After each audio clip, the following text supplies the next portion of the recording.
welcome to stage 3 of La Vuelta 20.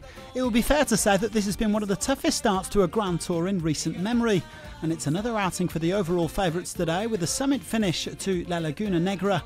Perhaps a chance for the breakaway to contest the stage win if they're already a long way back in the general classification and they can survive the final climb, 8.6 kilometres at 5.8%. Well, after 2 taxing days, the riders took it a bit easier at the start today, covering 36 kilometres in the first hour. The big news this morning was that Thibaut Pinot had abandoned the race. The Frenchman, riding here in support of David Gaudu, still suffering with the back problem that ruined his prospects at the Tour de France. 5 men in the breakaway: Aritz Bagues, Mark Donovan, Nicky Terpstra, Tosh van der Sande and Willy Schmidt. Bagues was the highest placed rider overall, some 23 minutes down on Primož Roglič. And surprisingly, they weren't given a great deal of rope by the peloton. Jumbo-Visma and Israel Startup Nation, the teams of the top 2 overall, Roglič and Dan Martin, keeping the gap steady. It was down to under 3 minutes heading onto the day's first climb, the Puerto de Oncala. A gentle climb, but a long one at 17 kilometres. Van der Sande picking up a handful of King of the Mountains points at the summit. And the breakaway still plugging away, but the gap continued to drop. And they were reeled back in pretty early in the stage, with the best part of 60 kilometres still to go. Schmidt was the last man to raise the white flag. After a brief surge in the peloton, things calmed back down though, and that allowed a new breakaway to shoot up the road. 4 riders. Angel Madrasa, who was so lively in last year's race, getting a stage win and spending 14 days in the polka dot jersey. He was joined by fellow Spaniard Hector Saez and 2 Frenchmen from the Total Direct Energie team, Valentin Ferrand and Paul Orselin. They had 1 minute and 30 seconds with 40k still to go. But keeping the peloton at bay is a bit of a thankless task on this Vuelta. The big guns jostling for position at the foot of the final climb, and they caught the breakaway with 7.5k to go. Ineos Grenadiers once again setting the tempo as they look to tee up Richard Carapaz. Chris Froome hitting the front after 2 difficult days. The legs may be improving for the 7-time Grand Tour winner. But bad news for Esteban Chavez and Marc Soler, who suffered mechanicals at the worst possible time. The rest of the GC favourites all together in the final kilometres.